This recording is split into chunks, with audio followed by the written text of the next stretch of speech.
বিয়ে হলো অনেকটা তিন পায়ে দৌড়ানোর প্রতিযোগিতা। বাঁধা পা দুটো একসঙ্গে আগে ফেলতে হয়। নিয়ম মেনে পা ফেলে ছোট, নয়তো দড়িটা খুলে ফেলে যে যার নিজের পথে হাঁটো। জন্ম, মৃত্যু, বিয়ে, এই তিনটি জিনিস আল্লাহ তাআলা নিজ হাতে নির্ধারিত করে দিয়েছেন সকল মানুষের জন্য। আসসালামু আলাইকুম, কেমন আছেন সবাই? আজকে আমি বিয়েবাড়ির জন্য নিজ হাতে অনেক কিছু তৈরি করেছি। তবে আমি বিয়ের বাড়ির জন্য বরের স্পেশাল রোস্ট আর মাছের ফিশ বারবিকিউ করছিলাম।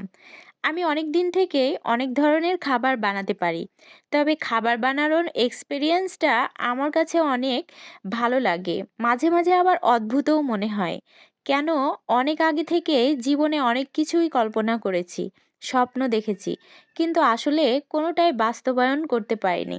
তবে কোনো খাবার রান্না রেসিপি, এটা আমার নিজ হাতে তৈরি করতে খুবই আনন্দ লাগে, ভালো লাগে। ছোটবেলায় আম্মু, আমার খালামণি, নানি, মামানিরা যখন রান্না করতো, আমি কিন্তু ওদেরকে অনেক লক্ষ্য করতাম যে তারা কিভাবে রান্না করে। আজকে কিন্তু আমি খুব সুন্দর করে রুই মাছের বারবিকিউ করেছিলাম। আর খেতে কি যে লোভনীয় ছিল, আপনাদের বলে বোঝাতে পারবো না। বরপক্ষ তো খেয়ে সব কিছু একদম সাফ করে দিয়েছে। বরের ডালার কোনো অস্তিত্ব ছিল না। সব কিছু একাই নিজ হাতে করতে গিয়ে আমি যে একটু রেডি হব, সেই সময়টুকুও আমার হাতে ছিল না। তাই বরডালাটা সাজিয়ে নিয়ে খুব দ্রুতই চলে এসেছিলাম মেয়ের বাড়ি।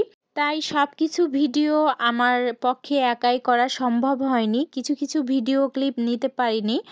আর সবথেকে মজার বিষয়টা হলো যে এই বিয়ের ঘটক ছিল আমার শ্বশুর, আর সাইডে ছিলাম আমি। এত বড় একটা শুভ কাজ, তাও আবার এত তাড়াতাড়ি দ্রুত সম্পন্ন হবে, আমি এটা কখনো কল্পনাও করতে পারিনি। আর বিয়েটা হুটহাট করেই হয়ে গেছে।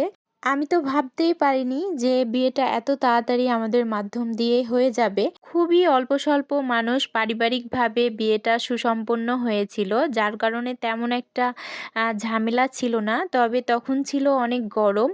গরমে তো মনে হচ্ছে যে কি একটা অবস্থা, কেউ খাবার খেয়ে আর বসে থাকার উপায় নাই। বাড়ি যাওয়ার জন্য বরপক্ষ একদম দ্রুত রেডি। আর এদিকে বরপক্ষকে বিদায় দেওয়ার জন্য আমরা সবাই বাইরে বের হয়েছি।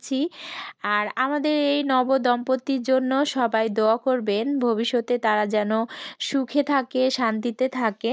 আর হ্যাঁ, একটা মেয়ের জীবনে সবচাইতে হচ্ছে বড় পাওয়া হলো মনের মতো জীবনসঙ্গী। তার জীবনসঙ্গী যেন তার মনের মতো হয়। আপনারা সকলে প্রাণ ভরে তাদের দুজনের জন্য দোয়া করবেন।